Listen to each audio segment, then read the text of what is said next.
Hello friends, basic education channel में आपका स्वागत है। मैं हूं नियोम। तो चलिए आज की क्लास स्टार्ट करते हैं। सबसे पहले कल जो क्वेश्चन पूछा गया था आपसे उसका आंसर देख लेते हैं।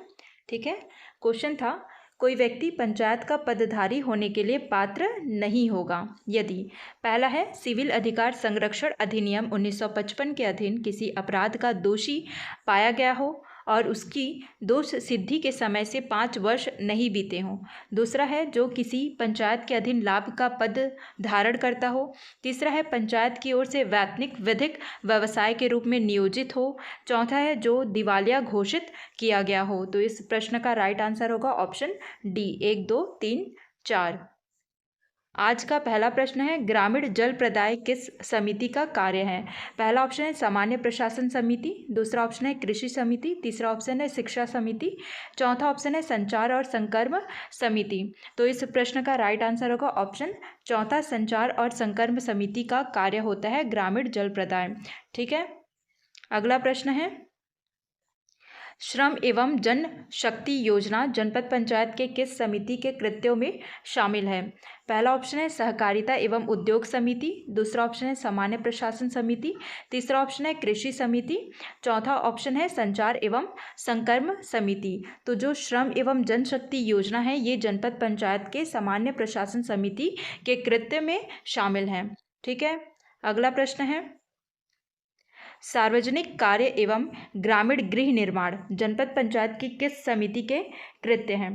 पहला ऑप्शन है सामान्य प्रशासन समिति, दूसरा ऑप्शन है सहकारिता एवं उद्योग समिति, तीसरा ऑप्शन है संचार एवं संकर्म समिति, चौथा ऑप्शन है इनमें से कोई नहीं। तो इसका राइट आंसर होगा ऑप्शन तीसरा, संचार एवं संकर्म समिति का कार्य क्या होता है, सार्वजनिक कार्य एवं ग्रामीण गृह निर्माण का कार्य होता है। ठीक है, अगला प्रश्न है जनपद पंचायत का प्रथम सम्मेलन किस धारा के तहत बुलाया जाता है। पहला ऑप्शन है धारा 22, दूसरा ऑप्शन है धारा 23, तीसरा ऑप्शन है धारा 27, चौथा ऑप्शन है धारा 28। ठीक है, तो इस प्रश्न का राइट आंसर होगा ऑप्शन तीसरा, धारा 27 के तहत जो है जनपद पंचायत का प्रथम सम्मेलन बुलाया जाता है। ठीक है, और बाकी जो धारा 22 है इसका संबंध है आपके जनपद पंचायत की संरचना से।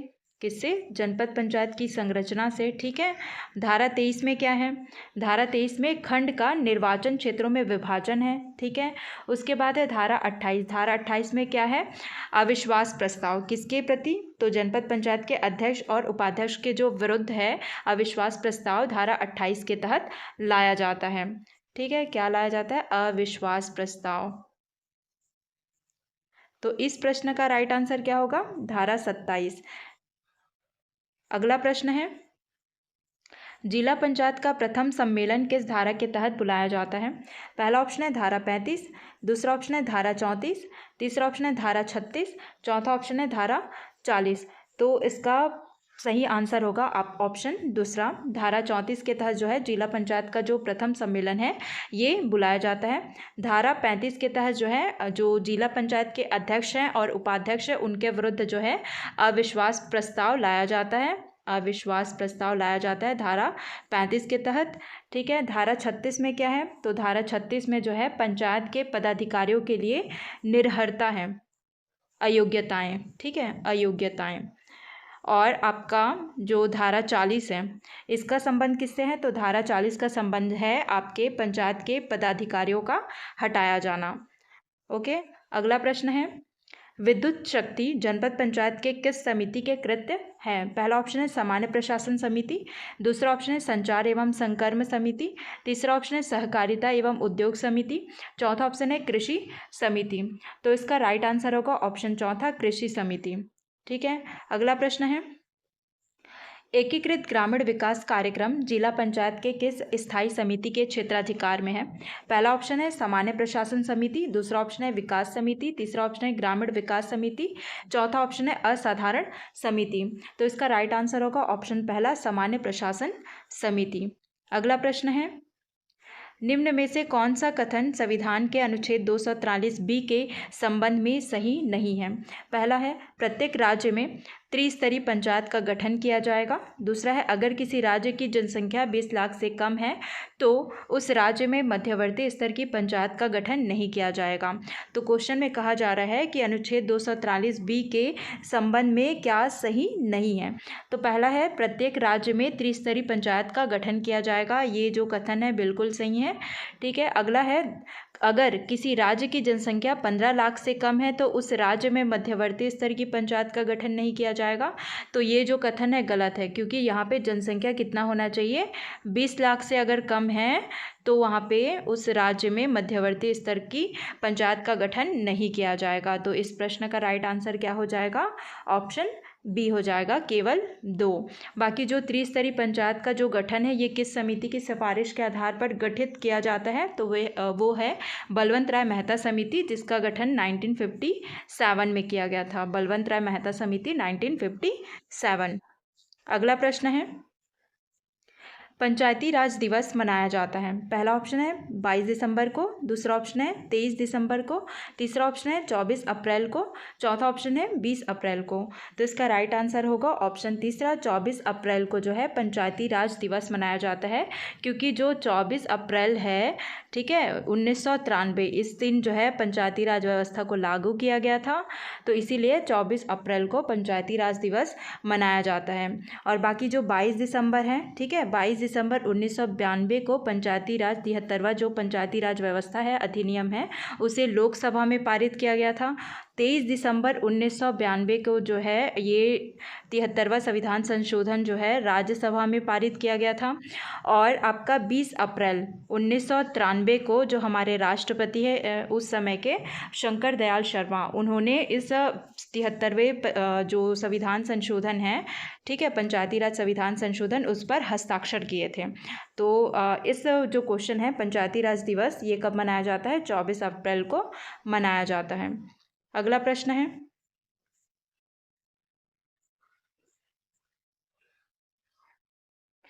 निम्न में से कौन सी 73वें संविधान संशोधन अधिनियम की विशेषता है? पहला, पंचायती राज संस्थाओं को सरकार की शासन व्यवस्था के तीसरे स्तर के रूप में संवैधानिक मान्यता दी गई। दूसरा है 73वें संविधान संशोधन के फलस्वरूप संविधान में भाग 9 का क के रूप में पंचायत संबंधी अध्याय जोड़ा गया। तीसरा है संविधान के अनुच्छेद 243 में पंचायत को ग्रामीण अंचल की स्वशासन की संस्था के रूप में माना गया है। चौथा है 73वें संविधान संशोधन अधिनियम को राष्ट्रपति द्वारा 20 अप्रैल 1993 को स्वीकृति प्रदान की गई। तो देखते हैं कि 73वां संविधान संशोधन अधिनियम की विशेषता क्या है। तो पहला है पंचायती राज संस्थाओं को सरकार की शासन व्यवस्था के तीसरे स्तर के रूप में संवैधानिक मान्यता दी गई। बिल्कुल सही है। पहला स्तर क्या है? आपका केंद्र सरकार आता है, ओके। दूसरे स्तर पर क्या आ जाएगा? आपका राज्य सरकार। और तीसरे स्तर पर क्या आता है? आपका पंचायती राज व्यवस्था। तो पहला जो ऑप्शन है ये सही है। दूसरा, आपका 73वें संविधान संशोधन के फलस्वरूप संविधान में भाग 9 का क के रूप में पंचायत संबंधित अध्याय जोड़ा गया। तो ये जो कथन है वो गलत है, दूसरा कथन, क्योंकि 73वां संविधान संशोधन के फलस्वरूप संविधान में जो है भाग 9 जोड़ा गया। कौन सा भाग? भाग 9, न कि 9 का क। तो कौन सा भाग जोड़ा गया? भाग 9 जोड़ा गया, ठीक है। तो पहला सही है, दूसरा गलत है, ठीक है। तीसरा है संविधान के अनुच्छेद 243 में पंचायत को ग्रामीण अंचल की स्वशासन की संस्था के रूप में माना गया है। बिल्कुल सही है। चौथा है 73वां संविधान संशोधन अधिनियम को राष्ट्रपति द्वारा 20 अप्रैल 1993 को स्वीकृति प्रदान की गई, मतलब साइन किया गया राष्ट्रपति के द्वारा, ठीक है। तो ये भी सही है। अभी मैंने बताया था 20 अप्रैल 1993 को जो है राष्ट्रपति ने हस्ताक्षर किया था 73वां जो संविधान संशोधन अधिनियम है उस पर। तो इस प्रश्न का राइट आंसर होगा आपका ऑप्शन सी 1, 3, 4। अगला प्रश्न है निम्न कथनों में सही कथन का चयन कीजिए। पहला, ग्राम पंचायत के स्थायी समिति के सदस्यों का कार्यकाल 1 वर्ष का होगा। दूसरा है जिला कलेक्टर स्थायी समिति के सचिवों को नियुक्त करते हैं। तीसरा, ग्राम पंचायत के स्थायी समिति के सदस्यों का कार्यकाल वही होगा जो उस ग्राम पंचायत का है।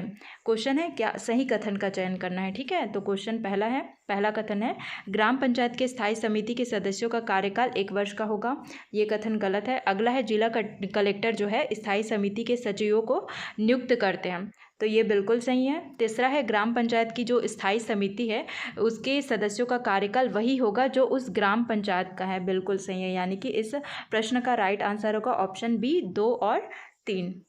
अगला प्रश्न है,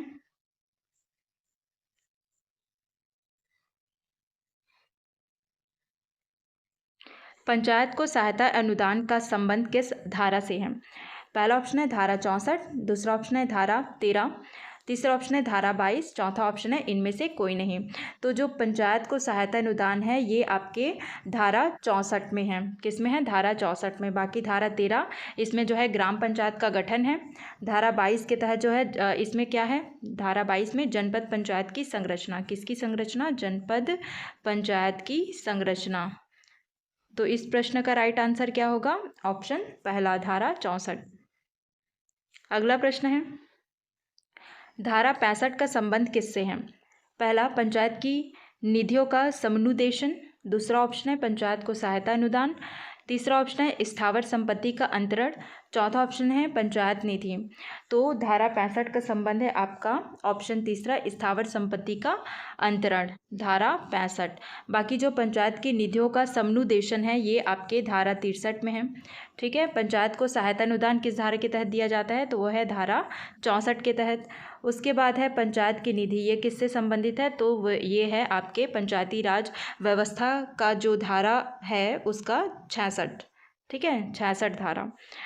तो इस प्रश्न का राइट आंसर होगा ऑप्शन तीसरा। अगला प्रश्न है, पंचायत सांख्यिकी के यंत्रीकीकरण पर गठित समिति कौन सा है? पहला ऑप्शन है एस.बी. मिश्रा समिति, दूसरा ऑप्शन है बी. ईश्वरन समिति, तीसरा ऑप्शन है जी.आर. राजगोपाल समिति, चौथा ऑप्शन है बी.आर. राव समिति। ठीक है, तो इस क्वेश्चन का राइट आंसर होगा ऑप्शन चौथा, बी.आर. राव समिति, जिसका जो गठन है वो कब किया गया था? तो इसका गठन किया गया था 1960 में। बी.आर. राव समिति का गठन किया गया था आपका 1960 में। अगला प्रश्न है, खंड स्तर पर नियोजन की सिफारिश किस समिति ने किया था? पहला है हनुमंत राव समिति, दूसरा है एम. राधाकृष्णन समिति, तीसरा है आर. दिवाकर समिति, चौथा है दांतेवाला समिति। तो इस प्रश्न का राइट आंसर होगा ऑप्शन चौथा, दांतेवाला समिति ने जो है खंड स्तर पर नियोजन की सिफारिश की थी। दांतेवाला जो समिति है इसका गठन कब किया गया था? तो दांतेवाला जो समिति है इसका गठन आपका 1978 में किया गया था। तो इस प्रश्न का राइट आंसर होगा ऑप्शन चौथा। आपके लिए आज का क्वेश्चन है, जिला स्तर पर नियोजन की सिफारिश किस समिति ने किया था? पहला ऑप्शन है दया चौबे समिति, दूसरा ऑप्शन है दांतेवाला समिति, तीसरा ऑप्शन है हनुमंत राव समिति, चौथा ऑप्शन है इनमें से कोई नहीं। तो इसका राइट आंसर आपको कमेंट सेक्शन में बताना है कि क्या सही होगा। अगर आपको वीडियो अच्छा लगा होगा तो वीडियो को लाइक शेयर करें और चैनल को सब्सक्राइब ज़रूर करें। Thank you.